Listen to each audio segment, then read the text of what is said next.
Hello guys, स्वागत है वापस से आपका मेरे इस वीडियो में। तो गाइस, मैंने पिछले कुछ वीडियो में आपको संविधान की प्रमुख चीज़ें पढ़ाने की कोशिश की है और मैं आज भी आपको कोशिश करूंगा कि आपको आज प्रमुख भाग जो संविधान के अधिकतर एग्जाम में पूछे जाते हैं उनको आपको आसानी से समझा सकूं, क्योंकि हमारे चैनल का मोटिव ही है कि पढ़ो ऐसा जो याद रहे हमेशा। तो गाइस, मैं आपको ये चीज़ें पढ़ाना ही नहीं आया हूँ, बल्कि आपके दिमाग को फिट करने यानी कि आपको याद कराने आया हूँ।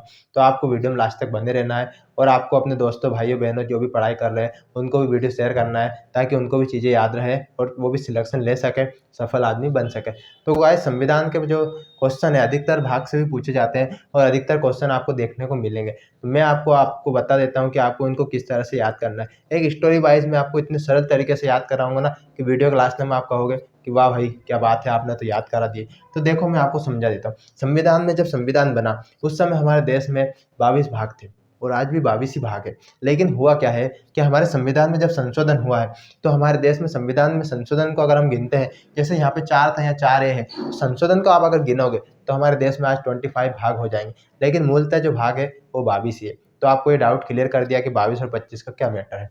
तो गाइस, मैं आपको समय ज़्यादा जाया नहीं करूंगा और आपको जो मेन मुद्दा है उस पर लेके चलता हूँ और प्रमुख भाग आपको समझाने की कोशिश करता हूँ। तो आप वीडियो में लास्ट तक जरूर बने रहिए। हमारा देश जब आज़ाद हुआ तो संविधान में आर्टिकल 1 में राज्यों का क्षेत्र कहा गया है, राज्यों का संघ कहा गया है, इसलिए यहाँ पर राज्य लिखा है। तो आपको राज्य समझ के एमपी, यूपी, बिहार नहीं समझना है। राज्य क्षेत्र से मतलब है भारत का क्षेत्र क्या है, उसके बारे में यहाँ पे बात लिखी गई है। उसके बाद में गाइस, संघ यानी कि भारत का कितना विस्तार है, कहाँ तक इसकी सीमा, इसकी बात लिखी गई है। उसके बाद में आता है दूसरा 5 से लेकर 11 तक, जिसमें नागरिकता की बात की गई। अब इसको ऐसे समझना है जैसे कि आप हो और आप हो एक बेरोजगार युवा। आप जाते हो किसी शहर में और वहां पर आप लेते हो एक प्लाट। सबसे पहले आप क्या करोगे, वहां पे एक प्लाट लेने की सोचते हो। आप बेरोजगार युवा हो, इसलिए मैं आपको बता रहा हूँ कि बेरोजगार हो तो क्या, आपके पास पैसा नहीं है लेकिन थोड़ा बहुत तो है। आपके पिताजी माताजी ने थोड़ा बहुत तो आपको दिया होगा, तो आपके पास थोड़ा बहुत पैसा है। आप उन पैसों को लेकर जाते हो कि भैया हम तो किसी शहर में जाके प्लाट खरीदेंगे। तो सबसे पहले क्या खरीदोगे, प्लाट। तो आपको याद रखना है, सबसे पहले क्या खरीदेंगे, प्लाट। तो भाग 1 हो गया प्लाट से संबंधित, यानी कि राज्य क्षेत्रफल, यानी कि क्षेत्रफल से संबंधित हो गया। आपने विचार किया कि हमको प्लाट खरीदना है। दूसरी बात, आप वहां पे जाके क्या करोगे, आर्टिकल यानी कि भाग 2 बोलता है 5 से 11 के बीच में, जो बात करता है नागरिकता के बारे में। आप वहां पर नागरिक बनना चाहोगे, नागरिक बनना चाहोगे यानी कि वहाँ का आधार कार्ड, वोटर आईडी कार्ड बनाना चाहोगे। तो आप वहां पर क्या करना चाहोगे, नागरिक बनना चाहोगे। तो सबसे पहले आप कहीं जाते हो, जब कोई नया घर बनाते हो तो सबसे पहले क्या करते हो, आप खरीदते हो प्लाट। प्लाट होने के बाद में आप वहाँ के नागरिक बनना चाहते हो, क्योंकि आपको वहाँ की सुविधाओं का फायदा मिल सके। उसके बाद में आपको वहाँ पर जब आप नागरिक बन जाते हो तो भाग 3 बोलता है 12 से 35 आर्टिकल में मौलिक अधिकार के बारे में। भाग 3 क्या बोलता है, 12 से 35 के बारे में, मौलिक अधिकार के बारे में। तो आप वहाँ पर आपको क्या मिल जाएंगे, फिर मौलिक अधिकार आपको क्या मिल जाएंगे, अधिकार आपको मिल जाते हैं, क्योंकि आप वहाँ के नागरिक बन चुके हो। उसके बाद में जब आप जाते हो चौथे भाग पर, तो चौथा भाग क्या बोलता है, 36 से लेकर 51 तक आर्टिकल है, उसमें बोलता है नीति निर्देशक तत्व के बारे में। आपके पास कुछ नीति निर्देशक तत्व वहाँ पर गाइडलाइन किए जाते हैं। जब आप किसी कॉलोनी में प्लाट लेते हो तो आपको वहाँ पे कुछ निर्देशक दिए जाते हैं कि आपको इस सीमा तक प्लाट बनाना है, इस सीमा तक मकान बनाना है। उसके बाद में यहाँ रूल रेगुलेशन ये रहेंगे, आपको इनको फॉलो करना है। तो आपने क्या करा, आपको कुछ दिया गया है नीति निर्देशक, आपको क्या गया है, नीति निर्देशक। अब आपके पास प्लाट हो गया, प्लाट होने के बाद में आप वहाँ के नागरिक बन गए। उसके बाद में आपके पास अधिकार आ गए और आपने नीतियों का पालन कर लिया। अब आपको आ गया एटीट्यूड। क्या आ गया, एटीट्यूड। तो एटीट्यूड को दूर करने के लिए हमने क्या करा, आर्टिकल 4 है, इसको संविधान संशोधन द्वारा, रसिया के संविधान से हमने इसको लिया है और 42वें संविधान संशोधन द्वारा 1976 में डॉक्टर स्वर्ण सिंह समिति की सिफारिश पर हमने इसको ऐड किया है। और ये है हमारे 51वें हमारे अनुच्छेद में, और ये है हमारे मौलिक कर्तव्य। तो भाग 4 है क्या बोलता है, आर्टिकल 51 में जिन्हें जोड़ा है मौलिक कर्तव्य है, जो कि 42वें संविधान संशोधन 1976 द्वारा जोड़े गए हैं। तो हमारी कहानी चल रही थी कि हमने एक प्लाट लिया, हम वहाँ के नागरिक बन गए, हमें कुछ अधिकार मिल गए और हमारे नीति भी हमको फॉलो करना आ गया, हम उनको भी फॉलो करने लग गए। आप फॉलो करने लग गए तो आपको आ गया एटीट्यूड। जब आपको एटीट्यूड आया तो वहाँ के जो ओनर था उसने देखा कि भाई ये ज़्यादा खुदक रहा है, तो इसको नीचे रखना है। तो उसने बोल दिया कि आपके लिए कुछ पॉलिसी है। तो अलग से संविधान उसने अपने संशोधन करा अपने नियम कानून में, और वहाँ पर 51 के तहत जैसे होता है कर्तव्य, तो उसने मौलिक कर्तव्य आपके लिए बना दी। क्या बना दिए, मौलिक कर्तव्य। उसी तरह संविधान में मौलिक कर्तव्य बनाए कि 4A के तहत 51 में मौलिक कर्तव्य रशिया से लिए, तो मौलिक कर्तव्य बना दिया आपके लिए कि आप इन नियमों का उल्लंघन नहीं कर सकते। अब आपको दबना पड़ेगा। फिर आपके पास पैसा कम था, जैसे मैंने बोला कि आप बेरोजगार युवा थे, आपके पास थोड़ा बहुत पैसा था, आप वो लेके गए थे। अब आपके पास पैसा है कम, आप क्या करेंगे? आप अब आप भाग 5 में आते हैं। भाग 5 में आपने सोचा कि 52 से लेके 151 तक ये चीज़ें आती है। भाग 5 जो है वो आता है 52 से लेके 151 तक, जो बात करता है संघ सरकार की, जो बात करता है संघ सरकार की, जिसमें आर्टिकल 100 है, 100 आर्टिकल है, जिसमें 100 आर्टिकल है, यानी कि 100 अनुच्छेद है।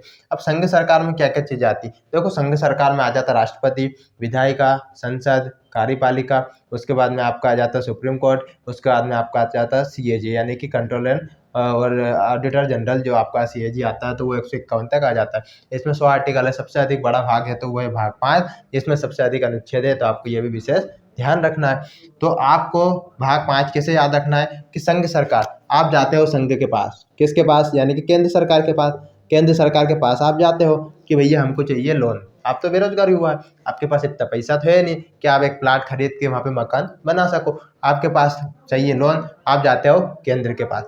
केंद्र के पास जाने के बाद में केंद्र बोलती है भाई भाग यहाँ से, हम लोन वोन नहीं देते, इसके लिए आपको जाना पड़ेगा नीचे, यानी कि राज्य के पास। तो हम भाग करते हैं भाग 6 की, भाग 6 की। भाग 6 से आता है 152 से लेके 237 तक। भाग 6 में क्या चीज़ें हैं? ये है राज्य सरकार से रिलेटेड। राज्य सरकार में क्या है? जिस तरह से केंद्र में होता है उसी तरह से राज्य में होता है। राज्य में विधानसभा होती है, विधानसभा होती है, वहाँ पे विधायी शक्ति होती है, विधानमंडल होता है, वही होता है, वहाँ पे कार्यपालिका होती है, वहाँ सुप्रीम कोर्ट है या हाई कोर्ट होता है। उसके बाद में इसमें एक चीज़ एक्स्ट्रा है, एक्स्ट्रा क्या है? वो है विधान परिषद, जो कि हमारे देश में सभी राज्यों में नहीं है, कुछ लिमिटेड राज्यों में विधान परिषद रखी गई है। तो हमारे देश में वही चीज़ें संविधान के भाग 6 में 152 से 237 के बीच आती है राज्य सरकार के बारे में। राज्य सरकार में क्या चीज़ें आती है मैं आपको बता चुका हूँ। उसी तरह से चीज़ें केंद्र सरकार में, उसी तरह से राज्य सरकार में। तो आप क्या करते हो? केंद्र सरकार आपको भगा देती है, भाई जा यहाँ से, तुमको लोन नहीं देंगे। आप करते हो राज्य के पास। आप कहाँ जाते हो? राज्य के पास आ जाते हो। तो राज्य सरकार के पास जाते हो, राज्य सरकार कहती है भाई पागल है क्या, हम लोन वोन नहीं देते, बेरोजगार युवा को कौन लोन दे, कोई लोन नहीं देता है। जाते हो राज्य सरकार के पास में, राज्य सरकार आपसे एक क्वेश्चन पूछती है कि आपको लोन क्यों चाहिए? लोन चाहिए तो चाहिए, लेकिन आप लोन ले रहे हो तो वहाँ पे जो पहले से घर बने थे उनका आपने क्या किया? तो आप कहते हो क्या? आप कहते हो कि आर्टिकल भाग 7 के अनुसार 238 आर्टिकल को हमने निरस्त कर दिया, राज्यों से संबंधित पहली अनुसूची खंड ब को हमने निरस्त कर दिया। अब ये क्या फंडा है, इसको कैसे याद रखना है बता दो। राज्य सरकार ने आपको भगा दिया, लेकिन उसने क्वेश्चन पूछा है कि आपने पहले क्या किया। तो देखो, हमारे देश में पहले पार्ट ए बी सी में देश बनाए थे। संविधान में जब फजल अली आयोग नहीं आया था, उससे पहले जब 1950 से लेकर 1952-53 तक हमारे देश में अलग अलग पार्टीशन राज्यों के बटे हुए थे। जैसे मध्य प्रदेश की बात करूँ तो मध्य प्रदेश के 3 पार्टीशन थे, जिसमें आता था एक मध्य क्षेत्र, एक विंध्य क्षेत्र, एक भोपाल पार्ट सी में आता था। इसी तरह से हर राज्यों के अलग अलग बंटवारे थे। जो फजल अली आयोग नहीं आया था, जो भाषा के आधार पर राज्य बनाए, उससे पहले ये चीज़ थी, तो उन्हीं को निरस्त कर दिया। कब? आर्टिकल 1938 के तहत राज्यों से संबंधित पहली अनुसूची में जो चीज़ें जुड़ी हुई थी खंड ब में, उनको निरस्त कर दिया। अब इसको कैसे याद रखना है वो भी मैं बताऊंगा। उससे पहले आपको बताता हूँ पार्ट 8, जो कि आता है 239 से 242, जिसमें संघ राज्य क्षेत्र यानी कि केंद्र शासित प्रदेश की बात की जाती है। केंद्र शासित प्रदेश की बात की जाती है। तो आपको पूरा समझ में आएगा। अब मैं बताता हूँ। आप गए किसी शहर में, आप गए किसी शहर में, आपने खरीदा प्लाट, प्लाट यानी कि भाग 1 यानी कि राज्य क्षेत्र। उसके बाद में आप वहाँ के बन गए नागरिक, नागरिक यानी कि भाग 2, 5 से 11 यानी कि नागरिकता। आप वहाँ पे गए तीसरे नंबर पे मूल्य के अधिकार। जब आपने प्लाट खरीदा, नागरिकता मिल गई, आपको मिल गए कुछ मौलिक अधिकार यानी कि पार्ट 3। उसके बाद में कुछ नीति निषेध तत्व यानी कि कुछ नीतियाँ, नियम, कानून आपको उस कॉलोनी के फॉलो करना पड़ा, तो वो हो गया आपका पार्ट 4। तो नीति निषेध तत्व 36 से 51 तक नीति निषेध तत्व। उसके बाद में जब आप ज़्यादा उचक रहे थे तो वहाँ पर संशोधन किया और 4A जोड़ा, 51 है, और मौलिक कर्तव्य आपको कुछ दे दिए। उसके बाद में आप गए केंद्र के पास, क्योंकि आपके पास पैसा नहीं था, तो आप लोन लेने के लिए केंद्र के पास गए। केंद्र ने कहा भैया हम तो लोन देंगे नहीं, तो आप गए राज्य के पास।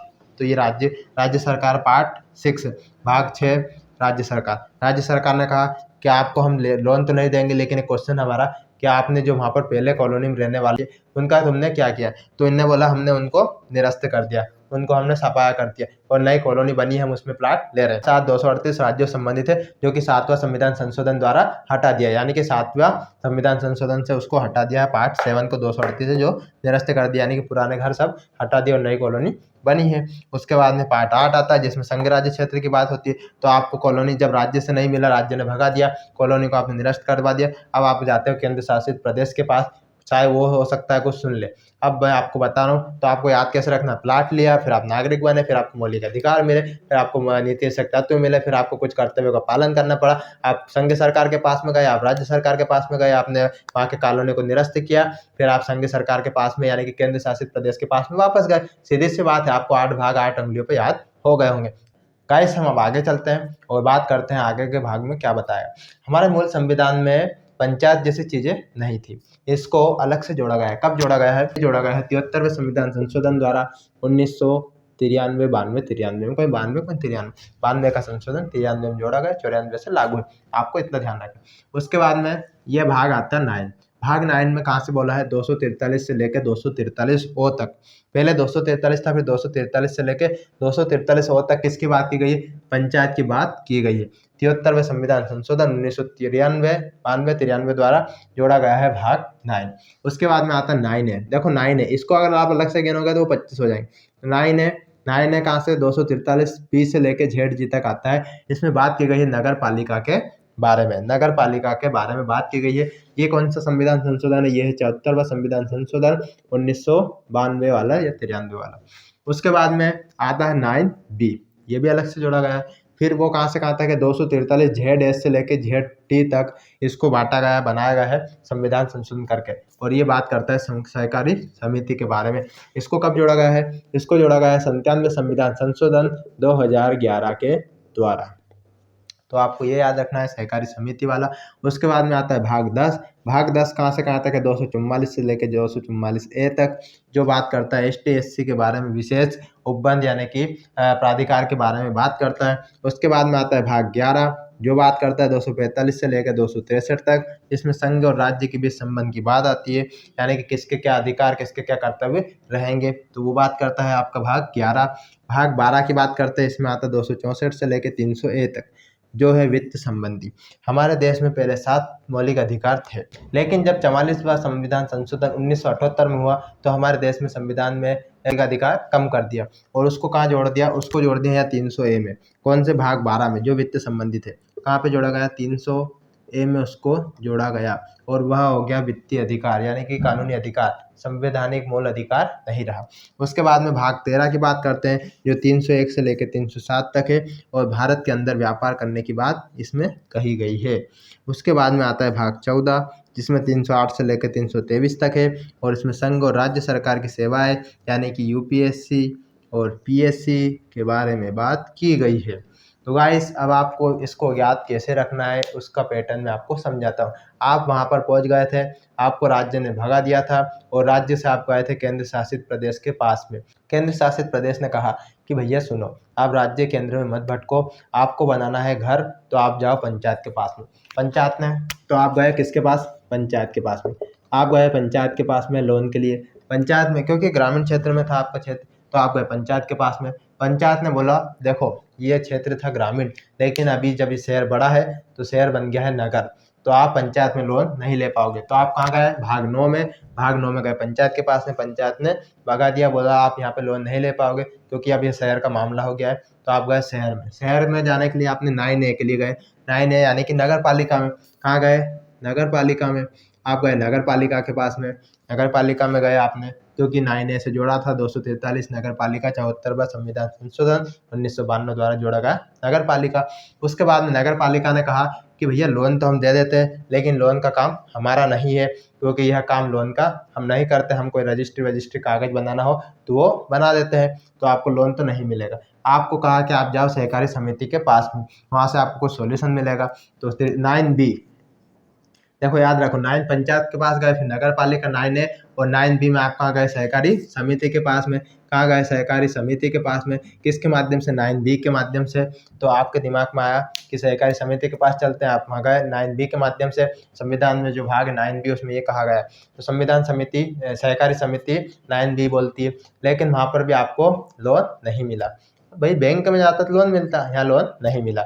आपने सोचा कि क्यों ना हम एसटी एससी बन जाएं, क्योंकि उनको विशेष अधिकार है, उससे हमें कुछ चीज़ों का फायदा मिल सके। तो आपने सोचा एसटी एससी बनने का। आपने कहा अपना नाम दस्तखत चेंज, जैसे बहुत सारे लोग करा लेते हैं ना, एसटी एससी बन जाते हैं और धोखाधड़ी करते हैं। तो आपके दिमाग में भी खुफिया ख्याल आया, आपने सोचा कि हम एसटी एससी बन जाते हैं। तो आपने ST/SC बनने के लिए संविधान के भाग 10 पे गए।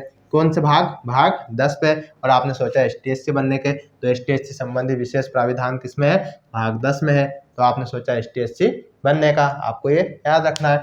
ST/SC बनने के बाद में जब आप ST/SC बने, यानी कि आप अनुसूचित जाति जनजाति में जब जुड़े, तो आपकी वजह से संघ और राज्य का संबंध बेकार होगा, क्योंकि आप पहले संघ के पास गए थे और फिर राज्य में, तो उन्होंने कहा कि भाई ये तो पहले अदर कास्ट का था, ये ST/SC में कैसे आ गया। तो अदर कास्ट से आप ST/SC में आए, जिससे राज्य संबंध खराब हो गए। क्या हो गए, राज्य और संघ के संबंध आपने खराब कर दिए। तो आपको याद रखना है संघ और राज्य का संबंध भाग 11 245 से 263। आर्टिकल इतना इंपॉर्टेंट नहीं है, लेकिन बता रहा हूँ। भाग 11 में आपने क्या करा, संघ और राज्य के संबंध खराब कर दिए, क्योंकि आप ST/SC में जुड़ गए जबरदस्ती के। उसके बाद में क्या होता है, भाग 12 की बात आती है। भाग 12 में जब आप राज्य संबंध खराब हुए, तो उससे वित्तीय संबंध भी आपने खराब कर दिए। आपके वित्तीय संबंध खराब कर दिए संघ राज्य से, तो आपको 300 यानी कि भाग 12 आपको याद रखना है, जो किससे रिलेटेड है, वित्तीय संबंधित है। आपके पास वित्तीय समस्या आ गई। उसके बाद में आपने सोचा भैया लोन नहीं मिलेगा, संघ को मारो गोली, राज्य को मारो, नगर पालिका पंचायत सबको मारो गोली, आप सबको हटाओ। आपने सोचा कि हम तो करते हैं व्यापार, बिजनेस में बहुत पैसा है, लोगों को लगता है तो, और होता भी है पैसा। आपने सोचा हम करेंगे व्यापार, और व्यापार करने के लिए आप गए संविधान के भाग 13 में, और आपने देखा कि यहाँ पे क्या है, तो संविधान के भाग 13 खोला, 301 से 307 तक वहाँ लिखा था भारत के अंदर आप कर सकते हो व्यापार। भारत के अंदर व्यापार करने के लिए आप कहाँ गए, भाग 13 में, और आपने सोचा हम करते हैं व्यापार। तो आपको यहाँ तक समझ में आ गया होगा। उसके बाद में व्यापार जब आपने करा, तो आपकी केंद्र सरकार और राज्य सरकार आपसे खुश हो गई, और राज्य सरकार और केंद्र सरकार आपसे खुश हो गई, और उसने कहा कि भैया अब तू व्यापार कर रहा है, अब तू सही काम कर रहा है, लोन वोन छोड़, अब व्यापार कर खुद का। और उन्होंने तुम्हें बहुत सारी विशेष सुविधाएं दी। कैसे सुविधाएं दी, तो भाग 14 308 से लेकर 323 तक क्या बोलता है, संघ और राज्य की सेवाएं, संघ और राज्य में सेवाएं दी तुम्हें, कि भाई तुमको ये सुविधा वो सुविधा हमारी तरफ से दे देंगे, जाओ ये काम कर लेना, वो काम कर लेना, 2-4 काम तुमको फ्री में करवा देंगे, थोड़ा बहुत ऊपर नीचे करवा देंगे। ये सुविधा आपको किससे दे दी गई, भाग 14 से। जब आपने व्यापार स्टार्ट किया, ये UPSC PSC की बातें करता है भाग 14। तो गाइस आपको सीधे वे में समझ में आ गया हो कि क्या क्या चीज़ें हुई है, आपको अपने से कोऑर्डिनेट करके समझना है। तो मैंने यहाँ पे 14 भाग आपको समझा दिए बहुत ही सरल तरीके से, आपको पूरा एक बार रिविजन कर लेना है। मैं आपको रिविजन करा देता हूँ, यहाँ से समझते हैं। जब आपको संघ शासित प्रदेश ने भगा दिया था, तो आप गए थे पंचायत में, भाग 9। फिर पंचायत से भगाया तो आप गए नगर पालिका में, 9A। नगर पालिका से भगाया तो आप कहाँ पे गए, आप गए थे सहकारी समिति के पास, सहकारी समिति 9B। सहकारी समिति ने बोला लोन नहीं मिलेगा, ऐसा इस काम से लोन नहीं मिलता। फिर आप कहाँ गए, आपने सोचा भाग 10 में जाते, और आप बन गए ST/SC। ST/SC बनने से राज्य और भारत का संबंध बिगाड़ दिया, तो भारत और राज्य का संबंध बिगाड़ दिया, यानी कि भाग 11। और भाग जब आपने संघ और राज्य का संबंध बिगाड़ा, तो उससे भाग 12 के तहत वित्तीय संबंध भी खराब होगा, तो ये आता है भाग 12। फिर भाग 13 बोलता है आपने फिर सोचा कि हम व्यापार करते हैं, आपने व्यापार स्टार्ट किया। फिर भाग 14 बोलता है कि हम संघ और राज्य की सेवाएं आपको फ्री में मिल गई। अब मैं आपको आगे के भाग भी समझाने की इसी तरह से कोशिश करूंगा। तो आप देखिए भाग 14A की बात आती है, जो आता है अधिकरण। देखो अधिकरण क्या होता है, मैं आपको समझाता हूँ सीधी सरल भाषा में। जो होता है ट्रिब्यूनल कोर्ट, क्या होता है, ट्रिब्यूनल कोर्ट। ट्रिब्यूनल कोर्ट में क्या होता है, ये एक अर्ध न्यायिक प्रक्रिया है। हमारे यहाँ पे सुप्रीम कोर्ट, हाई कोर्ट में जो भी मामले लंबित रह जाते हैं, यानी कि रह जाते हैं, जिनका सॉल्यूशन नहीं हो पाता, निराकरण नहीं हो पाता, जो प्रशासनिक विभाग से या फिर दीवानी विभाग से रिलेटेड होते हैं, तो उसके लिए ट्रिब्यूनल कोर्ट बना जाता है। जो कि जो कब है, जैसे आप देख रहे 14A लिखा है, 14 तो हमने देख लिया, लेकिन आज लिखा 14 है, यानी कि संविधान संशोधन करके जोड़ा गया। तो कब जोड़ा, ये 42वें संविधान संशोधन 1976 के द्वारा इसको जोड़ा गया। तो आपको याद रखना है। उसके बाद में आता है निर्वाचन 324 से लेकर 329 तक है, निर्वाचन आयोग वगैरह, उसकी बात इसमें की गई है। उसके बाद में आता है भाग 16 330 से 342A तक, जिसमें आरक्षण संबंधित है। जैसे आपने देखा होगा 338 है, 38B ST/SC का आरक्षण है, OBC आरक्षण वगैरह से रिलेटेड है, तो विशेष संबंधित आरक्षण है इसमें, इसकी बात की गई है भाग 16 में। भाग 17 की बात करते हैं, भाग 17 343 से 51 तक है, जिसमें राजभाषा की बात की गई।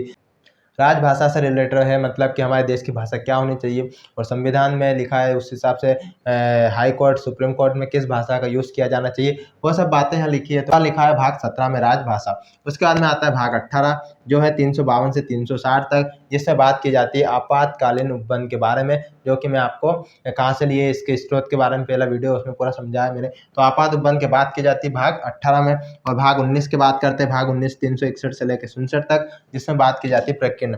प्रकीर्णन क्या होता है? प्रकीर्णन में ऐसा है कि जिस तरह से हमारे देश में अधिकार तो सभी को समान है, लेकिन उसके बाद में भी राष्ट्रपति है, संसदीय व्यक्ति है, उसको एक विशेष अधिकार या विशेष छूट दी जाती है। तो कुछ विशेष अधिकार कुछ विशेष लोगों को कुछ विशेष पद पर दिए जाते हैं, उसकी बात प्रकीर्णन में की जाती है, इसको मिसलेनियस बोलते हैं। तो वही बात यहाँ पर की गई है आर्टिकल 361 से 367 तक भाग 19 में। उसके बाद में आता है भाग 20, जिसमें 368 है, इसमें संविधान संशोधन की बात की गई है, जो कि हमने साउथ अफ्रीका से लिया है। तो उसकी बात की गई है संशोधन की कस में भाग 20 में 368 आर्टिकल में। उसके बाद में भाग 21 जो कि 369 से लेकर 392 तक है, अस्थायी विशेष उपबंध है। इसमें अस्थायी और कुछ विशेष उपबंध है जो अलग अलग राज्यों से रिलेटेड है, तो वो चीज़ें यहाँ पर ली गई है। उसके बाद में आता है भाग 22 जो 393 से 95 तक है, जिसमें हिंदी में पाठ, हिंदी की विशेषता और निरसन यानी कि खत्म की बात की गई है, एंडिंग की बात इसमें की गई। तो भाग 14 के हिसाब से मैंने बताया था सिविल सेवाओं के बारे में। जब आप सब कुछ सही चल रहा था, आपने व्यापार स्टार्ट कर दिया था, तो आपको वहाँ पर सिविल सेवाएं यानी कि कुछ सेवाएं राज्य सरकार के द्वारा दी गई थी, और आपका मामला इतना बढ़ गया था कि इसको एक्स्ट्रा के लिए आपको ट्रिब्यूनल कोर्ट में अधिकरण करना पड़ा। किसके लिए? तो 14A के लिए एक अलग से नियम कानून बनाया, अर्ध न्यायिक सक्रिय प्रक्रिया बनाई गई, जिसको बोला ट्रिब्यूनल, वो बनाया हमने, अधिकरण करा उसको 14A के तहत। तो आपको ये विशेष याद रखना है। 14A में किसकी बात हो गई? अधिकरण यानी कि ट्रिब्यूनल कोर्ट की। उसके बाद में क्या हुआ? जब आप वहाँ के नागरिक बन गए, आपको वहाँ की नागरिकता मिल गई जैसे तैसे, तो आप नागरिक बन गए, तो उसके बाद में आपने वहाँ के निर्वाचन में भाग लिया, वोटिंग में भाग लिया। वोटिंग में भाग लिया यानी कि भाग 15 आपने किया, वोटिंग में भाग लिया, आपको याद रखना है। तो भाग 15। उसके बाद में क्या हुआ? जब आप वोटिंग में भाग लेने लगे, तो आपको वहाँ पर कुछ आरक्षण लेने का सोचा, आपने सोचा कि हमें कुछ ST SC OBC का उससे रिलेटेड कुछ आरक्षण मिल जाए। लेकिन क्या होता है वो समझाता हूँ। तो भाग 16 बोलता है आरक्षण संबंधित यानी कि विशेष उपबंध संबंधित आरक्षण के लिए सोचा। और फिर भाग 17 बोलता है राजभाषा के लिए, लेकिन आप तो थे बाहर के लोग, तो आपको वहाँ की राजभाषा लोकल लैंग्वेज का नॉलेज नहीं था, तो इस कारण से आपको उसका फायदा नहीं मिल पाया। समझ में आया? आपको चाहिए था आरक्षण भाग 16 के तहत, लेकिन आप वहाँ के लोकल नहीं थे, तो राजभाषा आपको आती नहीं थी, तो आपको वहाँ का फायदा नहीं मिल पाया। उसके बाद में आप आते भाग 18 पर, और आपके लिए आपात उपबंध यानी कि आपात स्थिति बन गई। आपको वहाँ का फायदा नहीं मिला क्योंकि लैंग्वेज अलग थी, तो ये आपके लिए क्या बन गया? आपातकालीन स्थिति बन गई। आपातकालीन स्थिति बनने के बाद में बात करते हैं 19 की। भाग 19 की बात करते हैं। आप जाते हो राष्ट्रपति के पास में, राष्ट्रपति कहता है ये हमारा विशेष अधिकार है, हम जिसे चाहें उसे आरक्षण दें या नहीं दें, तो ये विशेष अधिकार में चीज़ें आ जाती है, यानी कि भाग 19 प्रकीर्णन के बारे में। फिर आप क्या करते हो? संविधान में संशोधन का बोलते हो, और संविधान में संशोधन हो जाता है यानी कि भाग 20। जब आप इससे चीज़ें होती है तो संविधान में होता है संशोधन, और भाग होता है 20। उसके बाद में आपको अस्थायी रूप से वहाँ पर विशेष अधिकार, विशेष उपबंध दे दिए जाते हैं यानी कि भाग 21। और विशेष उपबंध देने के बाद में आप वहाँ पर निवासी हो जाते हो, और हिंदी भाषा के साथ में ही आप इस कहानी को खत्म यानी कि निरसन करते हो, यानी कि भाग 22। तो गाइस, आपको मैंने कितने अच्छे तरीके से ये चीज़ें समझाने की कोशिश की है। आप इस पूरी मेथड को एक बार अच्छे से याद कर लीजिएगा, आपको ये चीज़ें नॉर्मली याद हो जाएगी, आप कैसे इन चीज़ों को। और इसमें किसी भी तरह का मेरा कोई हित या किसी को बुरा या अच्छा कहना नहीं है, इसमें सिर्फ आपको ये पूरा डिफ़िकल्ट चीज़ें हैं, इनको सरल भाषा में समझाने की मैंने कोशिश की है। तो गाइस, आप समझ सकते हो कि इसमें 3-4 तरीके की चीज़ें मैंने आपको बताई है, और पूरा भाग आपको उंगलियों पे याद कराने की कोशिश की है। अगर आपको चीज़ें समझ में अभी भी नहीं आए, तो आप वीडियो को वापस से देखिएगा और समझिएगा किस भाग में किसकी बात की है, और मैंने कैसे कनेक्टिविटी बना के आपको समझाने की कोशिश की है। आप इस तरह से इसको लिखिएगा और समझिएगा, आपको आसानी से ये चीज़ें याद हो जाएगी। अगर गाइस आपको वीडियो अच्छा लगा हो तो लाइक कर सकते हो, चैनल को सब्सक्राइब कीजिएगा, और अपने दोस्तों को शेयर करना ना भूलें। मिलता हूँ मैं आपसे नेक्स्ट वीडियो में, जब तक के लिए जय हिंद।